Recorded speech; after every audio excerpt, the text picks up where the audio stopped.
الفاتحة.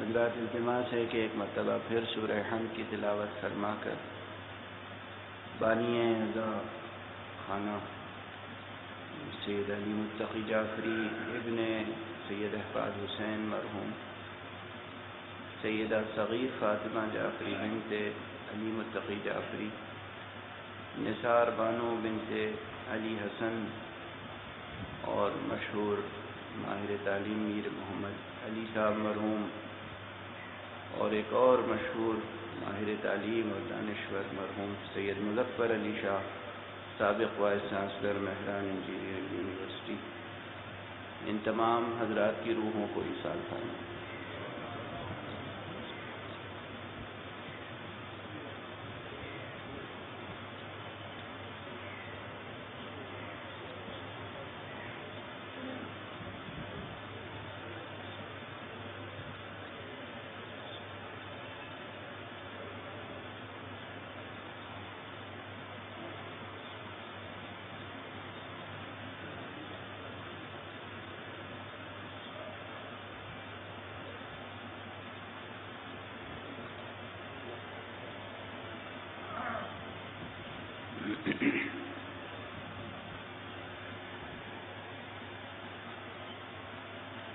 أعوذ بالله من الشيطان الرجيم. بسم الله الرحمن الرحيم. الحمد لله رب العالمين والصلاة والسلام على أشرف الخلائق أجمعين سيدنا وسيد الأولين والآخرين حبيبنا وحبيب إله العالمين إمام المرسلين وخاتم النبيين أبي القاسم المصطفى محمد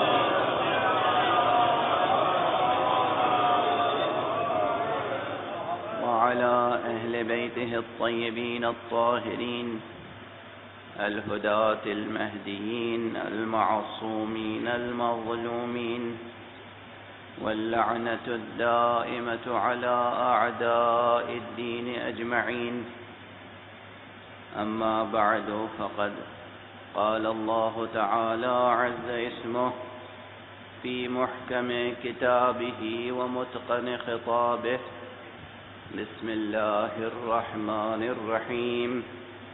الله لا إله إلا هو الحي القيوم لا تأخذه سنة ولا نوم له ما في السماوات وما في الأرض من ذا الذي يشفع عنده إلا بإذنه.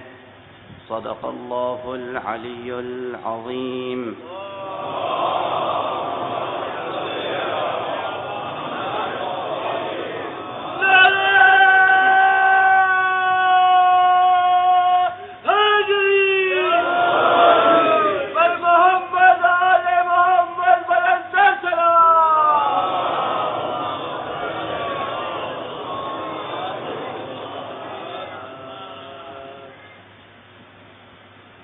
عزیزان گرامی، قرآن حکیم کے سورہ مبارک بقرہ کی آیت کریمہ جو سید الآیات ہے، آیت الکرسی، اس کے بعض کلمات کی روشنی میں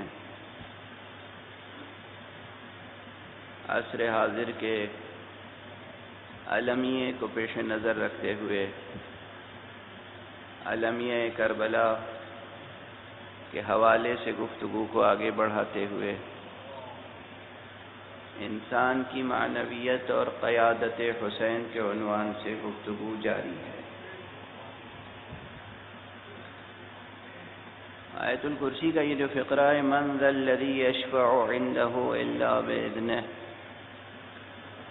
کون ہے جو حضور حق کسی کی بھی شفاعت کر سکے بغیر اسی کے اذن کے؟ اللہ سبحانہ و تعالی کے حضور میں کسے اذن حاصل ہے کہ وہ کسی کی شفاعت کر سکے؟ خود یہ ایک فقرہ اس پوری آیت کا، ایک صلوات پڑھ دیجیے محمد۔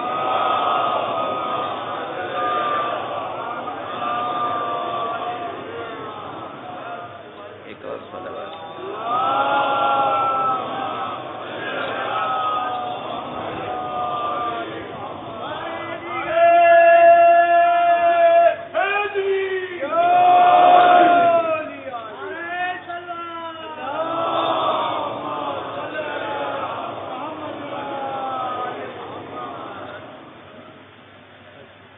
خود یہ فقرہ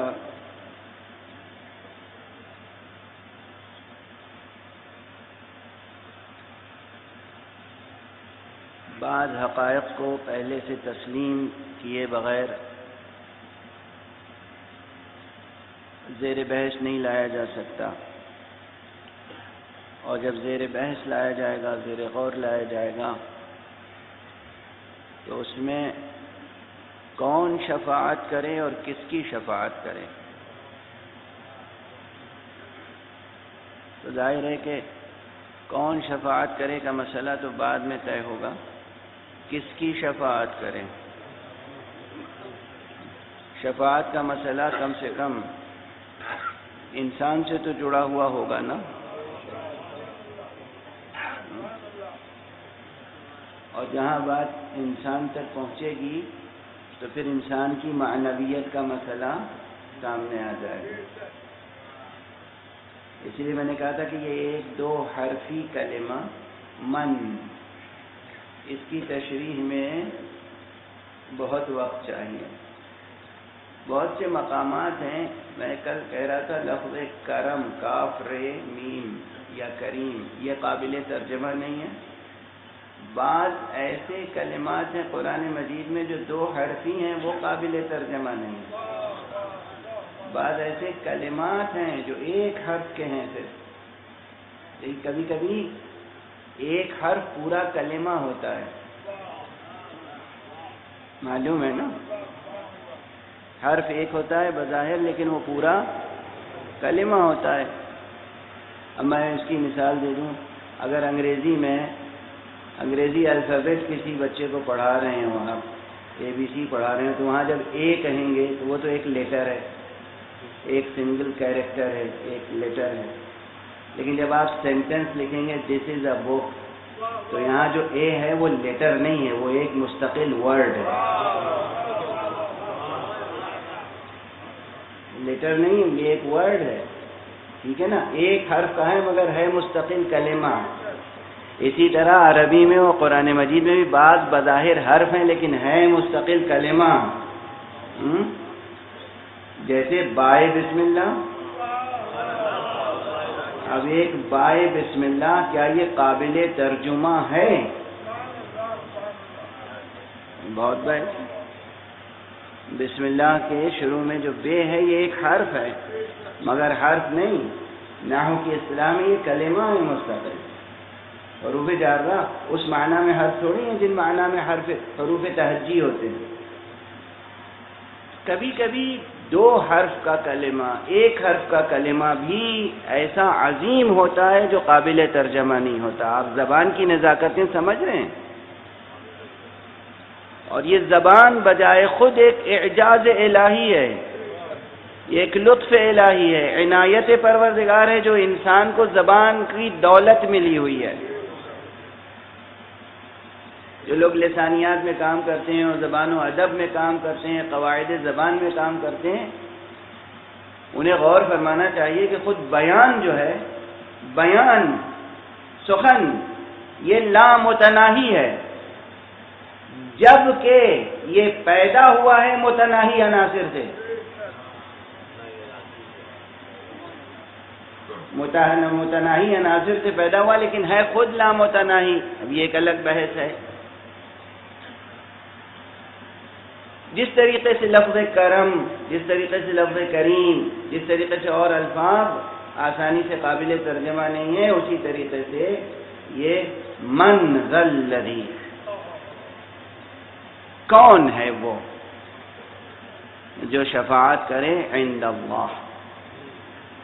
یہ مقام بحث و گفتگو مکمل نہیں ہو سکتا جب تک کہ شفاعت کا مرکزی کردار جو انسان ہے اس پہ گفتگو نہ ہو جائے. اور 2 دنوں سے یہی میں عرض کر رہا ہوں کہ اب اس دور میں حیف ہے کہ 21ویں صدی میں، ترقی کی صدی میں، ارتقاء کی صدی میں، سائنس کی صدی میں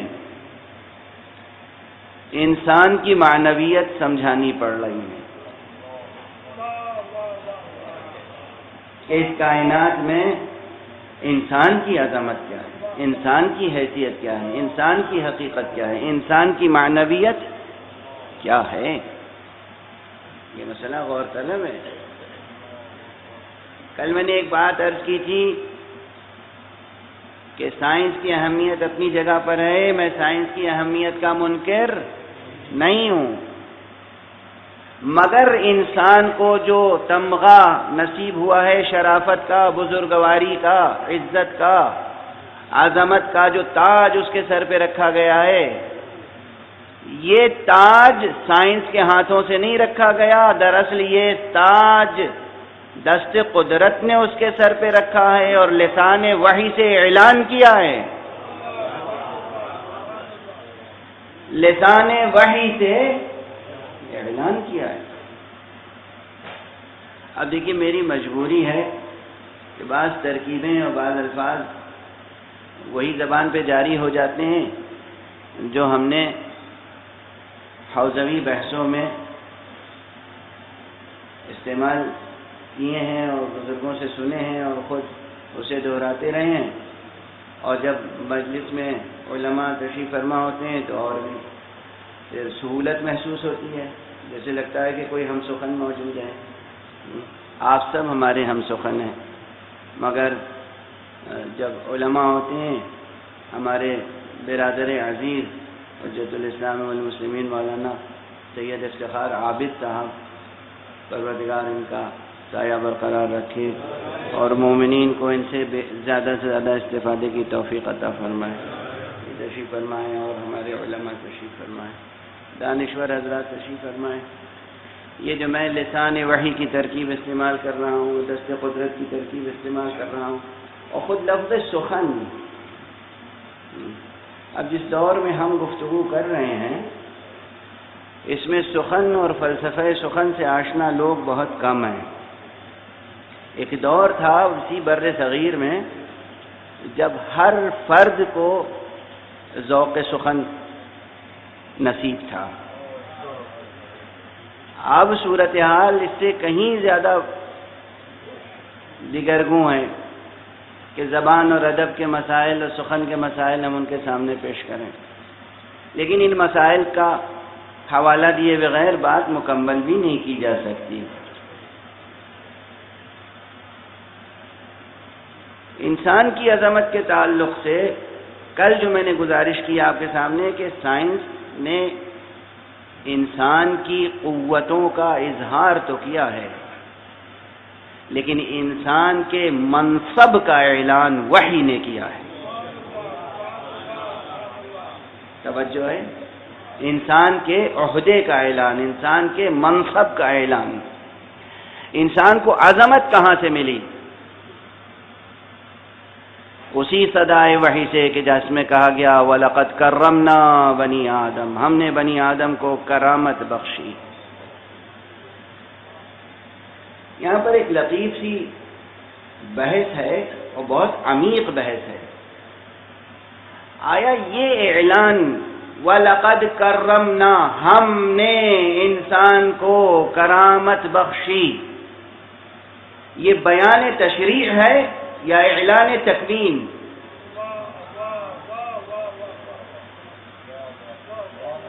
یعنی کیا؟ اب پھر آپ سب کے سب سوچیں گے یہ کیا بحث آ گئی سمجھ کے۔ بیان تشریع یہ کہ گویا کسی قانون کا اور قانونی منصب کا اعلان ہو رہا ہے کہ ہم نے اس پوری کائنات میں اپنی بہت سی مخلوقات پر انسان کو بزرگواری اور برتری عطا کی ہے، یہ اعلان ہو رہا ہے، یا اس بات کا اعلان ہو رہا ہے کہ ہم نے انسان کو بنایا ایسا ہے کہ بزرگواری کے عناصر اس کی فطرت میں رکھ دیے ہیں۔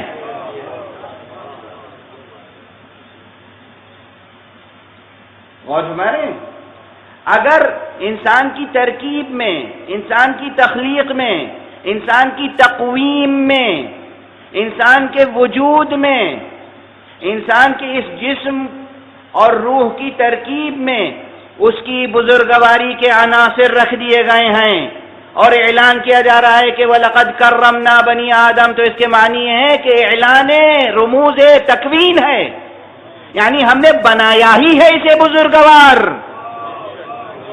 ہم نے اسے عظیم بنایا ہے، ہم نے اسے بنایا ایسا ہے کہ اس کے اندر بزرگواری ہے، جواں مردی ہے، اولو العزمی ہے، سخاوت ہے، شرافت ہے۔ اور ایک یہ ہے کہ ہم نے بنایا ہے انسان، اور دیکھو ہم بتا رہے ہیں تمہیں کہ تم اس کی عزت کرنا، تو یہ خطاب بھی کس سے ہے؟ کس سے خطاب ہے؟ انسان کی عظمت کا اعلان پہاڑوں کے سامنے ہو رہا ہے، صحرا کے ذروں کے سامنے ہو رہا ہے، درختوں کے سامنے ہو رہا ہے، ستاروں سیاروں کے سامنے ہو رہا ہے۔ یہ خطاب کس سے ہے؟ وَلَقَدْ كَرَّمْنَا بَنِي آدم، ہم نے بنی آدم کو کرامت بخشی۔ توجہ فرما رہے ہیں آپ؟ شاخ در شاخ بحثیں پیدا ہو رہی ہیں، نہیں؟ تفہیم کا حق تو ادا کریں، ترجمے اور ترجمانی کا حق تو ادا کریں۔ کل میں نے مثال دی تھی غالب کے ایک شعر کی، کس لیے مثال دی تھی؟ جب غالب کے دو سادہ سے مصروں میں ایک بڑا مفہوم ہوتا ہے، ابن مریم ہوا کرے کوئی، میرے دکھ کی دوا کرے کوئی، جب میں نے کہا تھا، استاد نے مجھ سے کہا پروفیسر قیصر زیدی صاحب مرحوم سید ابو القاسم قیصر زیدی پروردگار ان کی قبر مبارک کو نور سے بھر دے اور انہیں جزائے خیر عطا فرمائے، یہ ان کی گفتگو ہے۔ مجھ سے جب انہوں نے کہا کہ بتائیے اس شعر کے کیا معنی ہے، میں نے کہا بھائی اس میں بھی کوئی خاص معنی ہے؟ بات تو بالکل واضح ہے، آپ بھی یہی سمجھ رہے تھے، بات بالکل واضح ہے، لیکن بات سے ایک بات نکلی۔ جب غالب کے کلام میں یہ گہرائی ہے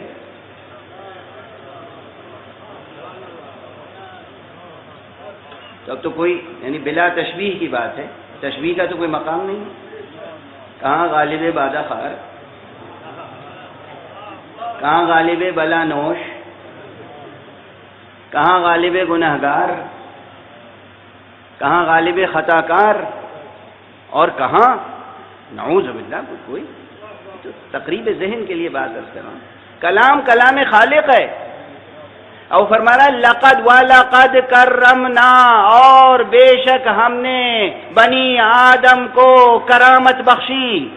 یہ کس سے کہا جا رہا ہے؟ خود انسان سے؟ انسان کو یہ بتایا جا رہا ہے کہ ہم نے تجھے کرامت بخشی، یا ان مخلوقات کے سامنے اعلان کیا جا رہا ہے کہ جن مخلوقات پر انسان کو کرامت بخشی؟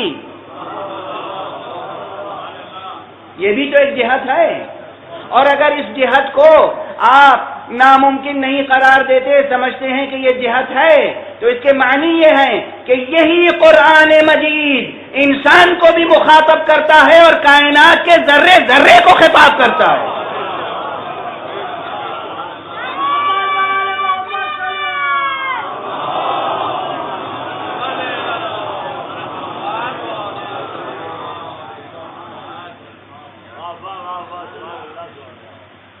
یعنی ظاہر ہے کہ میں یہ مولانا افتخار عابد صاحب تشریف فرمائیں،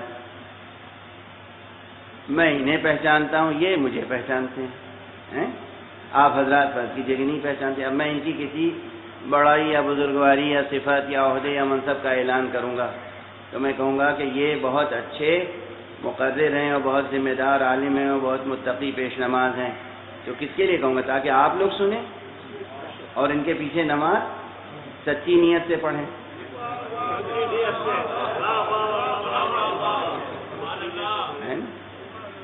تو اعلان کا مقصد یہ ان کو بتانا نہیں ہوگا، اعلان کا مقصد ہوگا آپ سب کو بتانا۔ توجہ ہے؟ میں اعلان کرنے والا، ان کے بارے میں اعلان ہو رہا ہے اور آپ سب کو اعلان سنایا جا رہا ہے، ٹھیک ہے نا؟ اب اللہ اعلان کرنے والا، بنی آدم کے بارے میں اعلان ہو رہا ہے اور پوری کائنات کو سنایا جا رہا ہے۔ یہ بات سمجھ میں آئی؟ یہ جہت ہے کہ نہیں؟ بھئی انداز خطاب کیا ہے، اسلوب کلام کیا ہے؟ وَلَقَدْ كَرَّمْنَا بَنِي آدم، اور ہم نے بنی آدم کو کرامت بخشی، بزرگواری بخشی، برتری بخشی، عزت بخشی۔ وَحَمَلْنَاهُمْ فِي الْبَرِّ وَالْبَحْرِ، اور ہم نے انہیں یعنی بنی آدم کو خشکی اور تری میں ہم نے ان کا بار اٹھایا، ہم نے ان کا بار اٹھایا۔ کس نے بار اٹھایا آپ کا؟ حق سبحانہ و تعالی۔ وَرَزَقْنَاهُمْ مِنَ الطَّيِّبَاتِ، اور ہم نے ان کو بہترین رزق عطا کیے۔ یہ نہیں کہا جا رہا ہے ہم نے تم کو بہترین رزق عطا کیے، ہم نے ان کو بہترین رزق عطا کیے، یعنی بات ان کے بارے میں سنایا کسی اور کو جا رہا ہے۔ واضح ہے؟ یہ وہ مقامات ہیں جہاں انسان کی عظمت سامنے آتی ہے اور وحی الہی کی گہرائیاں اور الطاف الہیہ سامنے آتے ہیں۔ اعلان الہی، ہم نے بنی آدم کو کرامت بخشی۔ ہاں، آج تک مترجمین شاید یہی سمجھتے رہے ہیں کہ اس اعلان سے خود انسان کو سمجھانا مقصود ہے کہ ہم نے تجھے کرامت بخشی۔ ٹھیک ہے، یہ بھی ہو سکتا ہے۔ جو خود اپنی حیثیت سے غافل ہو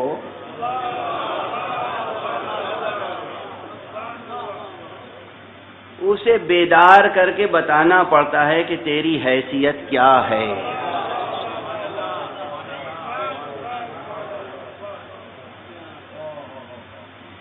یہ بھی ہو سکتا ہے کہ انسان سے کہا جا رہا ہے، لیکن پھر یہ تو خطاب براہ راست ہوتا کہ اے بنی آدم، ہم نے تجھے کرامت بخشی، ہم نے تیرا بار اٹھایا، ہم نے تجھے۔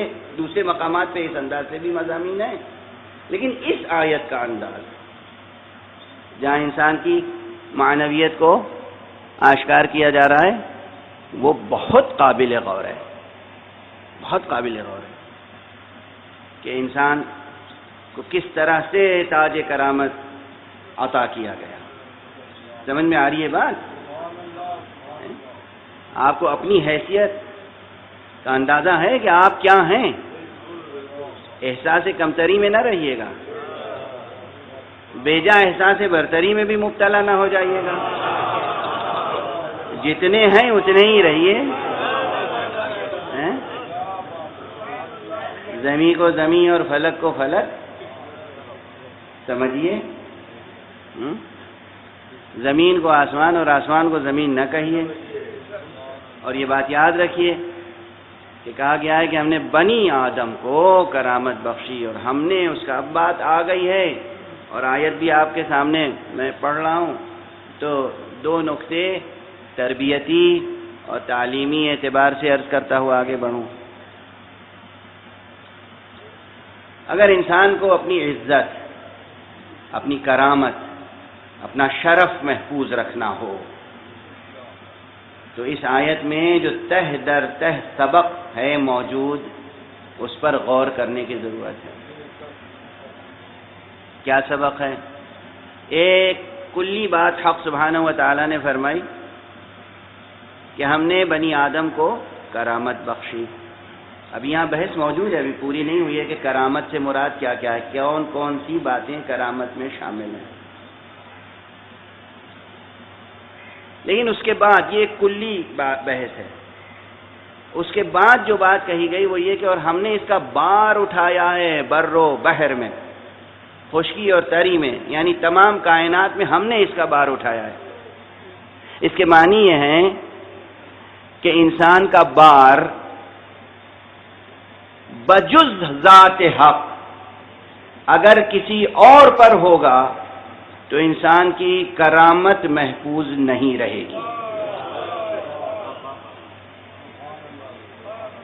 یہ بہت بڑا سبق ہے، آج لے کے جائیے گا۔ آپ کا بوجھ، آپ کا بار سوائے اللہ سبحانہ و تعالی کے اور کسی پر نہیں ہونا چاہیے۔ آپ کو کسی پر انحصار نہیں کرنا چاہیے، آپ کو کسی پر تکیہ نہیں کرنا چاہیے، آپ کو کسی پر توکل نہیں کرنا چاہیے، آپ کو سوائے ذات حق کے اور کسی کو اپنا سہارا نہیں سمجھنا چاہیے، اور اپنا سہارا خود سے آپ کو کسی کو نہیں بنانا چاہیے، اور جسے اللہ سہارا بنا دے اسے رد نہیں کرنا چاہیے۔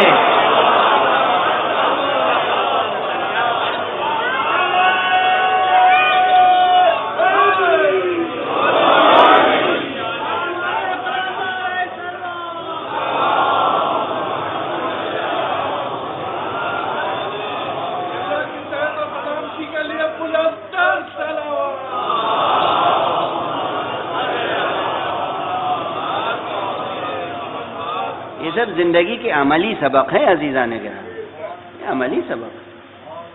آپ ایک عام انسان، کوئی بھی عام باقر زید، کوئی بھی ایکس وائی زی، کوئی بھی شخص، اللہ نے آپ کو خلق کیا ہے اور انسان بنا کر خلق کیا ہے، تو ایک خاص عزت، ایک خاص رتبہ، ایک خاص مقام، ایک خاص منزلت، ایک خاص شرافت و کرامت آپ کو من جانب اللہ نصیب ہے۔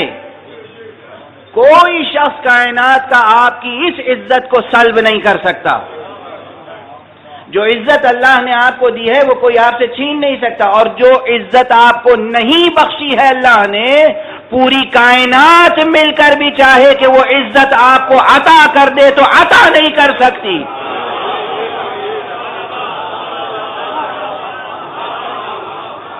کسی کے دیوان خانے میں بیٹھ کے چند لوگ کسی کو کچھ بنانا چاہیں تو نہیں بنا سکتے۔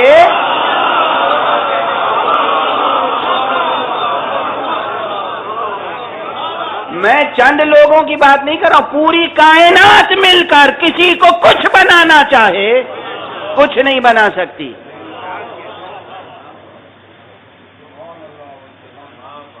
جو عزت آپ کو اللہ نے دی ہے وہ کوئی آپ سے سلب نہیں کر سکتا، جو رتبہ آپ کو اللہ نے نہیں دیا ہے وہ کوئی آپ کو عطا نہیں کر سکتا۔ اگر یہ بات ذہن میں ہے تو اللہ نے جسے جو بنایا ہے اس سے وہ رتبہ سلب نہ کیجیے، جسے جو رتبہ نہیں دیا ہے اسے دینے کی کوشش نہ کیجیے، ورنہ یہ توحید کے تقاضوں کے خلاف ہے۔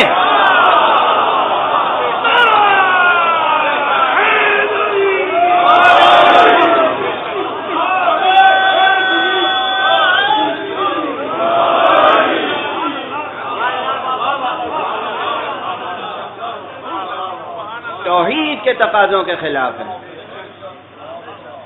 آپ انسان ہیں، انسان کی ایک عظمت ہے، ایک حرمت ہے۔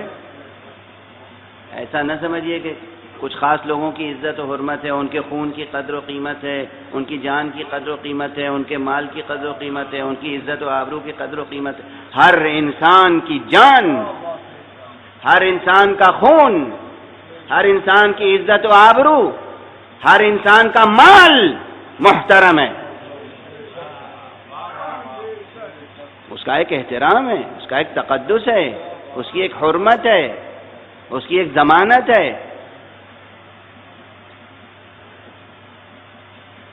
ہر انسان کی بات کر رہا ہوں میں۔ اور یہ عزت، اس کے جو عناصر ہیں اس میں سے کچھ چیزوں کو اسی آیت میں واضح کیا گیا۔ یاد رکھیے گا یہ بہت گہرا سبق ہے، اس لیے میں ٹھہر کے بار بار عرض کر رہا ہوں۔ پہلا کیا عنصر ہے عزت و کرامت کا؟ انسان کی عزت و کرامت اس پوری کائنات میں کیسے محفوظ رہے گی؟ کہ وہ کسی بجز حق، بجز اللہ کسی اور پر اپنا بوجھ نہ ڈالے۔ اب دیکھیے یہ سوشل نقطہ نظر سے گھر گھر کی کہانی ہے۔ بیٹا باپ پر کب تک بوجھ بنا رہے، باپ بیٹے پہ کب تک بوجھ بنا رہے، بھائی بھائی پہ کب تک بوجھ بنا رہے، عزیز رشتہ دار دوسرے عزیز رشتہ دار پہ کتنا اپنا بوجھ ڈالے، کون کس کا بوجھ کتنا اٹھائے، کون کس پر اپنا کتنا بوجھ ڈالے، یہ سب مسئلے یہاں آتے ہیں۔ اور ہر ایک کو یہ احساس ہونا چاہیے کہ ہمیں اگر اللہ نے پیدا کیا ہے تو ہمیں اپنا بار، اپنا بوجھ کسی بھی اعتبار سے اللہ کے علاوہ کسی پر نہیں ڈالنا چاہیے۔ ہے نا کام کی بات؟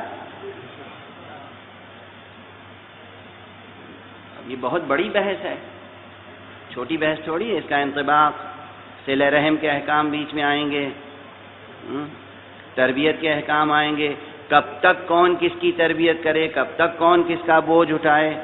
اصل بوجھ اٹھانے کا کیا مفہوم ہوتا ہے؟ بہت سے گھروں میں یہ ہے کہ ایک صاحب کام کرتے ہی نہیں اور انہوں نے سمجھ رکھا ہے کہ بڑے بھائی صاحب قبلہ ہمارا بوجھ اٹھائیں گے۔ کیوں بھائی؟ کس کی سزا ہے؟ بڑے ہونے کی سزا ہے۔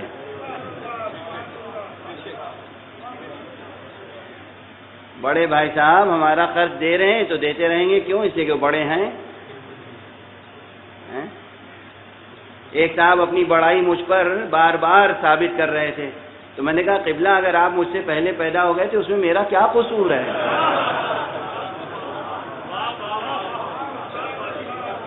ایک صلوات پڑھ دیجئے محمد۔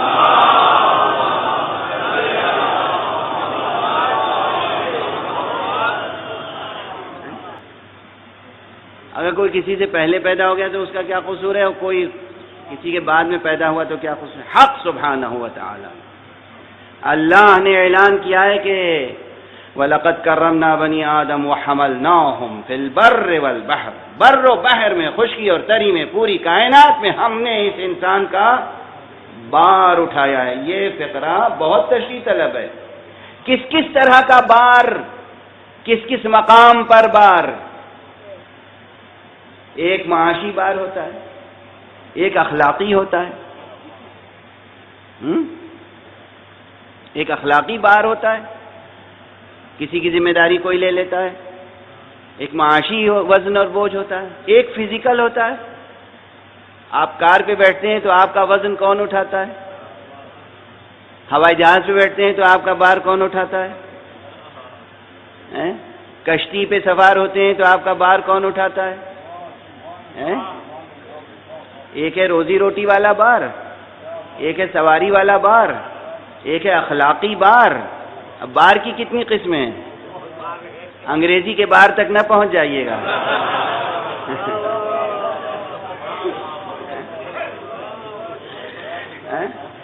بوجھ، وزن، سمجھ میں آ رہی؟ ایک آیت کو سمجھنے کے لیے اور ایک آیت کے اندر پوشیدہ پیغام کو سمجھنے کے لیے اب آپ سمجھتے ہیں کہ یہ جو چھپے ہوئے ترجمے ہیں کافی ہیں؟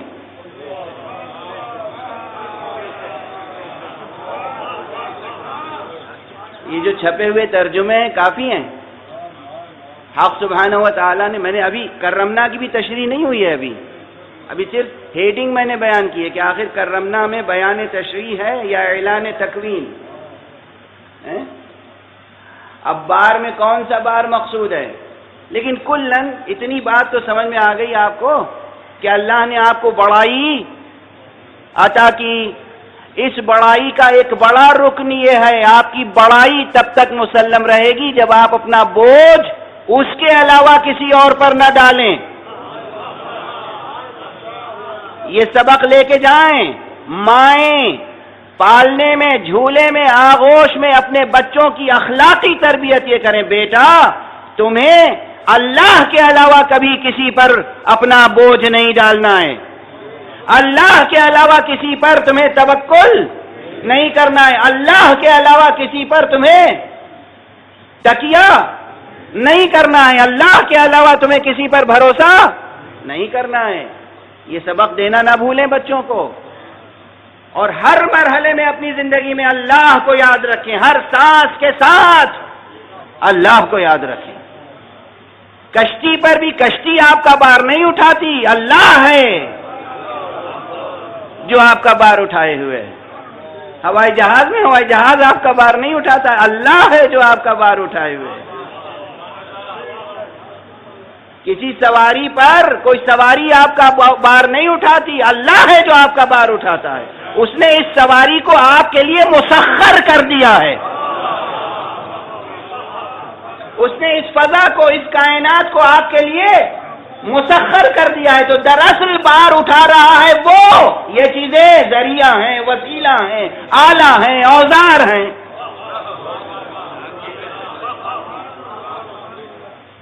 واضح ہے؟ یہ پہلا رکن کس کا؟ عظمت انسانی کا۔ دوسرا رکن جو ہے وہ یہ ہے، یاد رکھیے گا، وَرَزَقْنَاهُم مِّنَ الطَّيِّبَاتِ، اور ہم نے بنی آدم کو پاکیزہ رزق عطا کیے، پاکیزہ چیزوں سے ہم نے اس کا رزق فراہم کیا۔ یہ طیبات کا کلمہ جو استعمال کیا، یہ کس لیے استعمال کیا؟ یاد رکھیے، حق سبحانہ و تعالی نے یہاں پر اس بیان میں عظمت انسانی، کرامت انسانی، شرافت انسانی، انسان کی بڑائی اور بزرگواری کا ایک رکن تو یہ رکھا کہ اللہ کے علاوہ کسی پہ بوجھ اور بار نہ ڈالیں آپ، اور دوسرا یہ کہ آپ کا رزق، آپ کی روزی، آپ کا لقمہ حلال اور پاک ہونا چاہیے۔ اگر کسی کی روزی حلال نہیں ہے یا پاک نہیں ہے تو گویا اس نے شرافت انسانی کو پامال کر دیا۔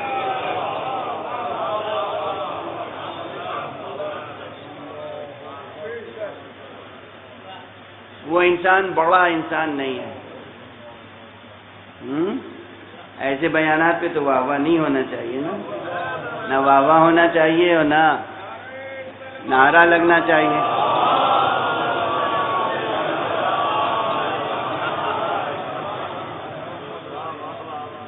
دست ادب جوڑ کے عرض کر رہا ہوں، یہ منبر حسینی کی آواز ہے اور ہم انسان کی عظمت اور انسان کی معنویت کی بات کر رہے ہیں۔ انسان کے رزق میں، روزی میں ادھر حرام کی آمیزش ہوئی، ادھر اس کی عزت و کرامت ختم ہوئی۔ اللہ نے انسان کی عزت و کرامت اور بڑائی کے اعلان کے بعد دوسری بات کیا کہی؟ ہم نے اس کا بار اٹھایا، ہم نے اسے پاکیزہ رزق عطا کیے۔ جوانان عزیز، آج دنیا میں، کل میں عرض کر رہا تھا، دنیا کے بڑے بڑے ترقی یافتہ ممالک کی معیشت کا انحصار غارت گری پر ہے۔ پورے ملکوں کا انحصار غارت گری پر ہے۔ غریب کے دیے کا تیل چرانا، یاد ہے نا؟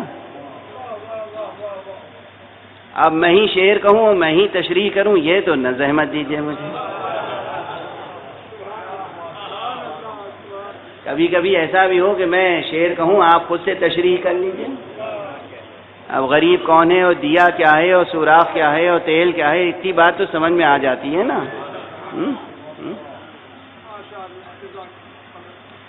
عالم، اس عالم کو بہرحال نابود ہونا ہے، اس عالم کو ختم ہونا ہے، قیامت آنی ہے، حشر برپا ہونا ہے، اور اس وقت پوری کائنات میں ظلم و ستم ہو رہا ہے۔ اس ظلم و ستم سے بچنے کی کوششیں بھی کرنی ہیں۔ خود اپنے کو بھی ظلم و ستم سے بچانا ہے، دوسروں کو بھی ظلم و ستم سے بچانا ہے۔ بحیثیت انسان اور بحیثیت مسلمان، بحیثیت مرد الہی، توجہ ہے؟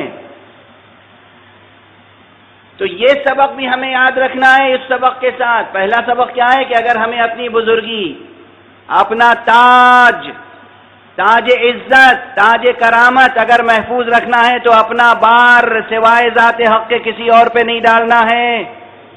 دوسری کیا، ہمیں اپنے رزق میں، روزی میں حرام اور ناپاک کو شامل نہیں کرنا۔ یہی ہے جد و جہد زندگی. ہاں تھک جائیں گے آپ، ہانپنے لگیں گے، پسینہ بہے گا، بہنے دیجئے. یہ پھیپھڑے دیے اللہ نے کس لیے؟ اسی لیے تو کہ ذرا اس پہ زور پڑے اور آپ جتنی سانس لینے کی ضرورت ہو سانس لے سکیں. پسینہ بہائیے جوانان عزیز، بچوں جوانوں پسینہ بہاؤ. وہ جسے کہتے ہیں نا، اب معاف کیجئے کہ اسے اب پتہ نہیں آپ سلینگ سمجھیں گے، عامیانہ زبان سمجھیں گے، جو بھی سمجھیں، مگر وہ کچھ لوگوں سے سنا ہے میں نے کہ کوئی چیز ہوتی ہے جسے ایزی منی بھی کہتے ہیں. آسانی سے، اوور نائٹ، آسانی سے ہم کچھ کما لیں اور بڑے بن جائیں. اب وہ چاہے حلال سے ملے یا حرام سے ملے، یہ بڑائی نہیں ہے عزیزوں. اصل انسانیت کے رتبے سے گر جانا ہے. محنت کے ساتھ، ذہانت کے ساتھ، حکمت کے ساتھ، تدبر کے ساتھ رزق حلال کمانا اور لقمہ پاک تناول کرنا، یہ ہے بہت بڑا رکن عظمت انسانی کا. انسان کی بڑائی، انسان کی عظمت سمجھ میں آ رہی ہے بات؟ اور یہ تمام اسباق ان دو ارکان کے بعد اللہ پہ بھروسہ رکھیں، اور جو رزق ہو آپ کا پاک ہو، کم ہو مگر پاک ہو، بہت اور نجس ہو، کم اور پاک ہو. دونوں میں فرق کیا ہے؟ کچھ ہے یا نہیں ہے؟ یہ فرق کہیں سمجھ میں نہ آتا ہو تو در محمد و آل محمد پہ جا کے سمجھو. اللہ کے انبیاء، اولیاء، اللہ کے پاک بندوں، اللہ کے متقی بندوں، اللہ کی طرف سے بھیجے ہوئے رہبروں سے یہ سبق لو. علی ابن ابی طالب سے پوچھو.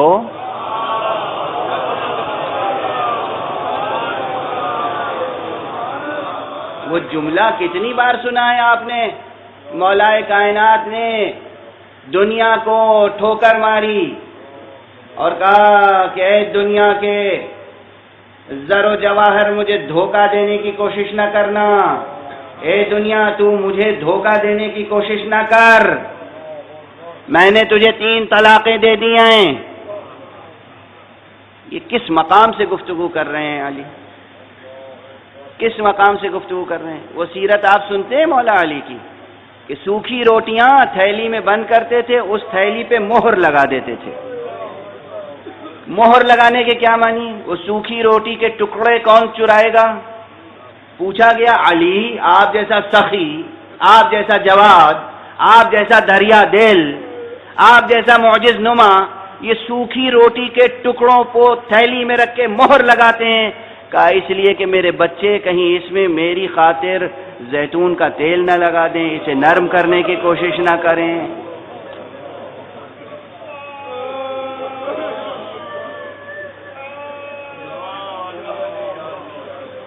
دنیا دیکھے میں علی کی فضیلت بیان کر رہا ہوں، آپ گریہ کر رہے ہیں. در خیبر اکھاڑنا علی کی بہت معمولی فضیلت ہے. مرحب و انتر کا قتل کرنا علی کی بہت معمولی فضیلت ہے. علی کی فضیلت یہاں سامنے آتی ہے. یہ کس دور کا واقعہ ہے؟ یہ خلافت ظاہری کا واقعہ ہے. یہ اس دور کا واقعہ نہیں ہے کہ جب مدینے میں اپنے گھر میں خانہ نشیں تھے، جب پوری دنیا نے علی ابن ابی طالب کی بیعت کر لی اور علی ابن ابی طالب کو سب کے سب امیر المومنین کہتے تھے. جو مومنین تھے وہ تو ہمیشہ سے امیر المومنین کہتے تھے. ایک دور وہ بھی تھا کہ جو مومن نہیں تھے وہ بھی امیر المومنین کہتے تھے. اس دور کی بات ہے. گویا عام زبان میں علی بادشاہ ہیں، شہنشاہ ہیں، پوری دنیا پر علی کی حکومت ہے. اور علی کی اپنی غذا کیا ہے؟ روٹی کے سوکھے ٹکڑے جسے تھیلی میں رکھ کے مہر کیا گیا ہے.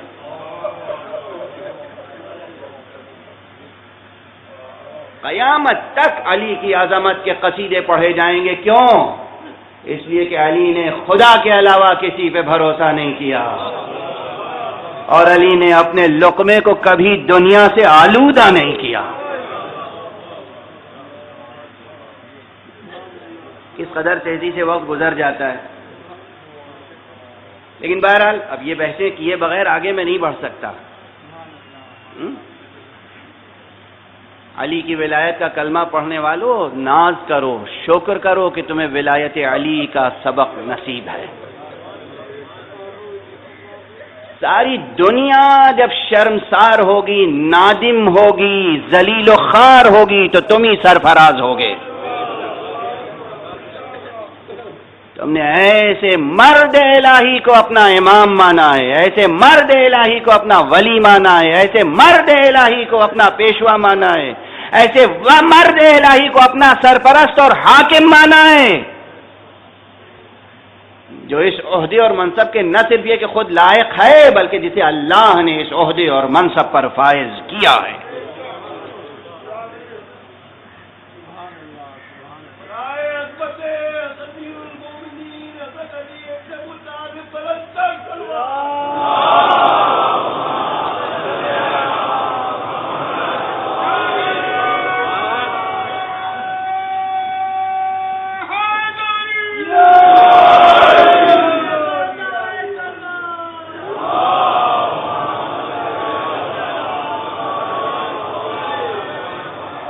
عزیزو، وقت ختم ہو چکا ہے آج، لیکن ایک بہت بڑی بحث ہے اور نئی بھی ہے، مگر اسے سمیٹ کے 2 جملوں میں عرض کرنا چاہوں گا آپ کی ذہانتوں پہ بھروسہ کر کے۔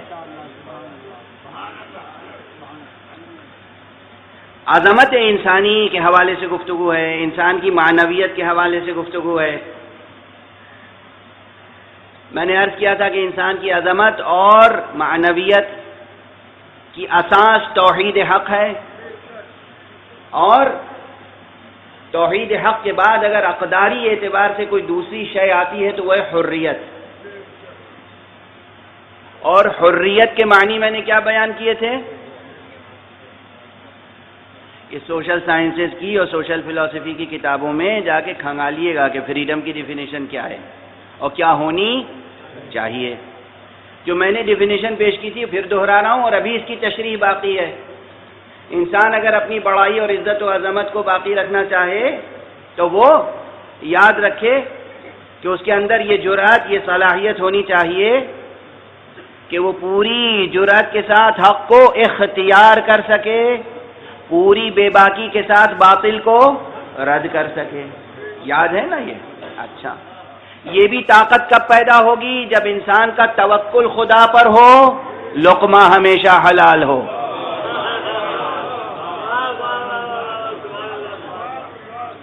لقمہ حلال ہو اور توکل خدا پہ، خدا کے علاوہ کسی پہ توکل کریں گے تو یہ جرأت اور یہ بے باکی پیدا نہیں ہو سکتی۔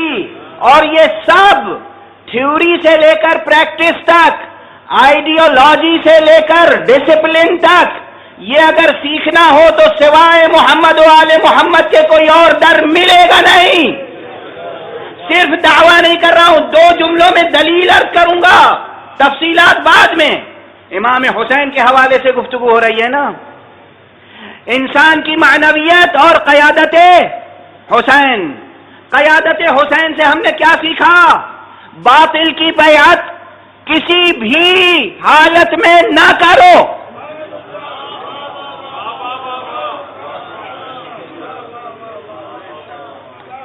بالکل وقت میں گنجائش نہیں رہ گئی، اور ایک بڑی بحث آ گئی ذہن میں اس وقت۔ اب یہ بعد کے دنوں میں بھی ہو سکتی ہے، مگر جب بات زبان تک آ جائے تو کہہ کے گزرنا چاہیے۔ نوٹ کر لیں جو عرض کر رہا ہوں۔ اردو میں 2 محاورے ہیں بیعت کے تعلق سے، لفظ بیعت کے ساتھ 2 فعل جڑتے ہیں اور 2 محاورے آتے ہیں۔ ایک ہے بیعت لینا اور ایک ہے بیعت کرنا۔ سن رہے ہیں سب لوگ؟ ایک ہے بیعت لینا، ایک ہے بیعت کرنا۔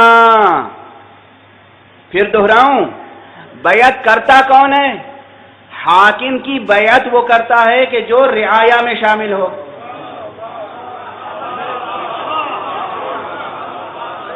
بیعت لیتا وہ ہے جو خود کو حاکم سمجھے یا جو حاکم ہو، وہ بیعت لیتا ہے۔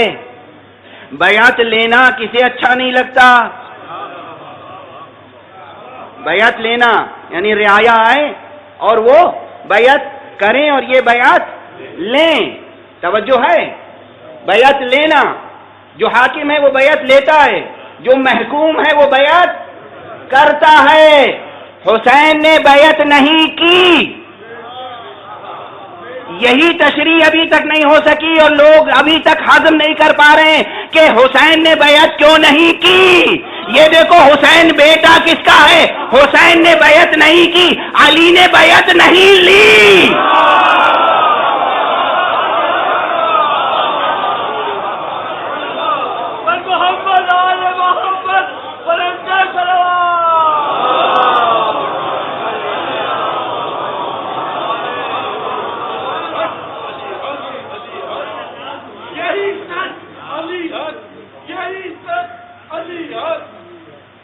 آپ کس افق تک پہنچ گئی گفتگو؟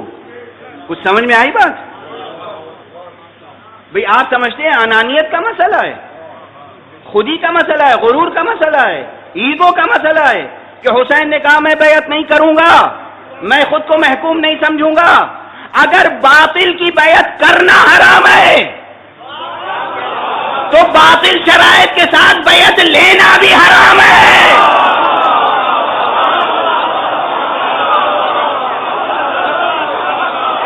یہ سبق دنیا کو علی دے کے گئے، ایک بار نہیں بار بار دنیا نے علی کی بیعت کرنا چاہیے، علی بیعت کو ٹھکراتے رہے۔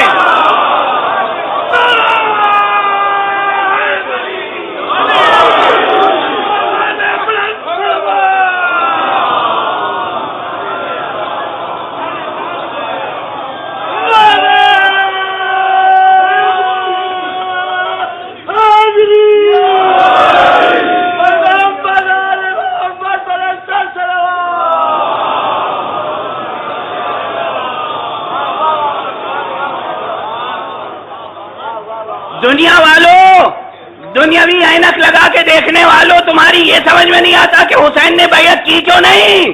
یہ تو سمجھنے کی کوشش کرو کہ علی نے بیعت لی کیوں نہیں؟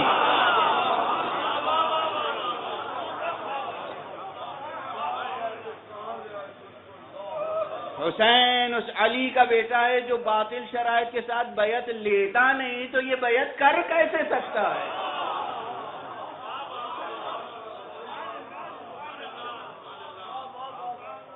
یہ وہ ہستیاں ہیں جو بتاتی ہیں عزت آدم کیا ہے، تاج کرامت کیسے محفوظ رکھا جاتا ہے۔ باطل شرائط کے ساتھ بیعت لے کر تخت حکومت پر بیٹھ جانا بڑائی نہیں، ضلالت ہے۔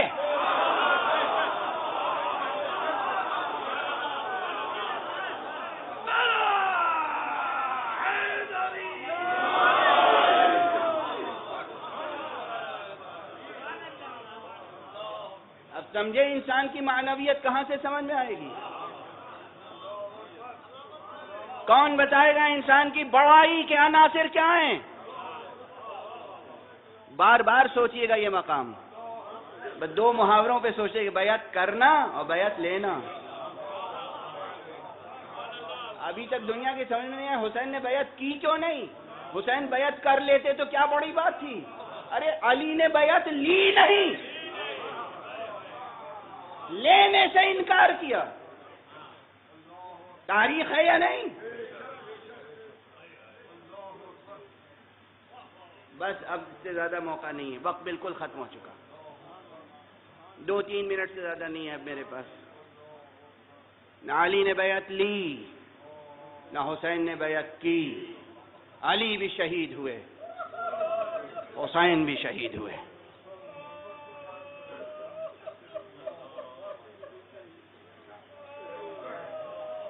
ان کی بھی شہادت شہادت حق ہے، ان کی بھی شہادت شہادت حق ہے۔ آج 3 محرم ہو گئی،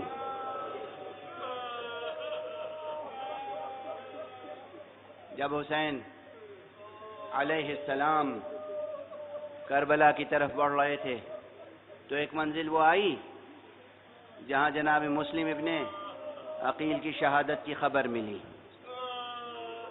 ایک منزل وہ آئی جہاں حضرت قیس ابن مسہر صیداوی کی شہادت کی خبر ملی. ایک جملہ کہوں، جملہ بالکل سچا ہے مگر اس سے پہلے شاید میں نے کہا نہیں ہے. حسین پر تو کربلا پہنچنے سے پہلے ہی نہ جانے کتنی کربلائیں گزر گئیں.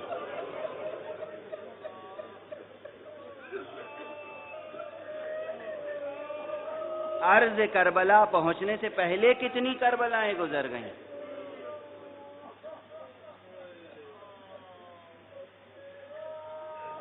اور ایک منزل وہ تھی جہاں حسین جیسے اولو العزم، امام برحق، انسان کامل، جان و جانشین رسول حسین ابن علی کے گھوڑے کے لجام پہ کسی نے ہاتھ ڈال دیا.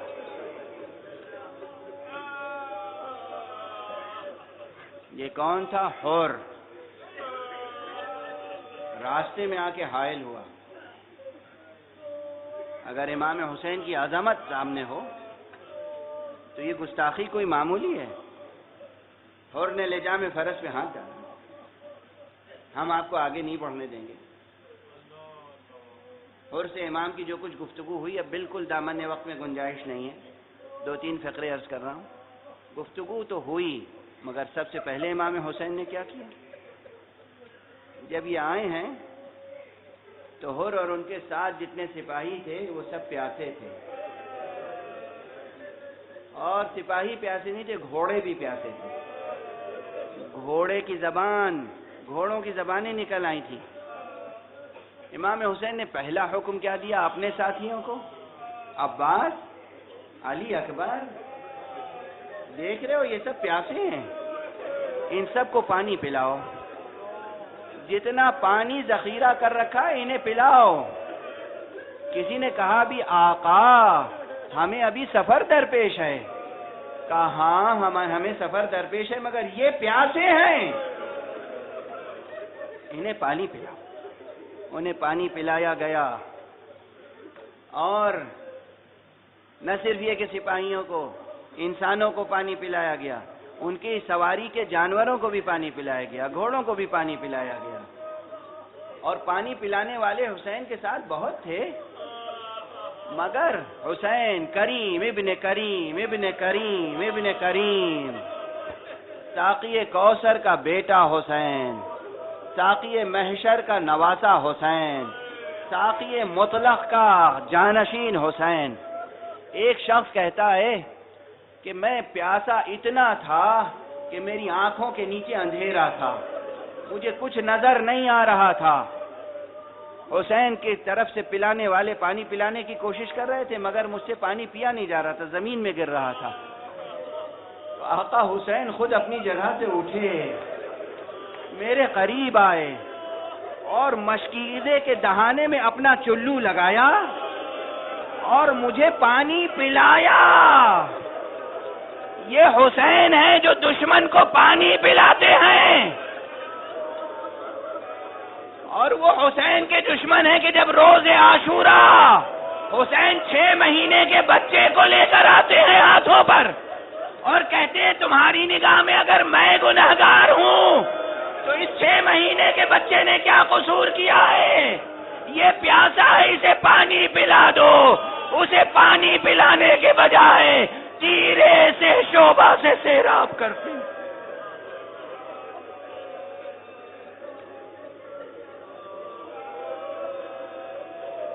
انا للہ و انا الیہ راجعون. رضا بقضائہ و تسلیما لامرہ.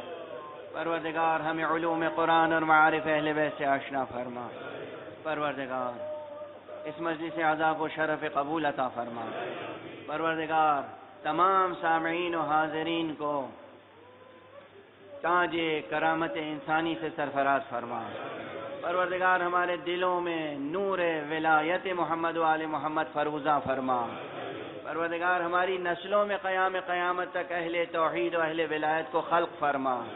پروردگار روئے زمین پر جو بے امنی ہے، بے چینی ہے، جنگ و جدل کا ماحول ہے، اسے امن و عافیت کے ماحول سے بدل دے۔ پروردگار روئے زمین پر جہاں جہاں بھی ظلم و ستم ہو رہا ہے، ظلم و ستم کی بساط لپیٹ دے۔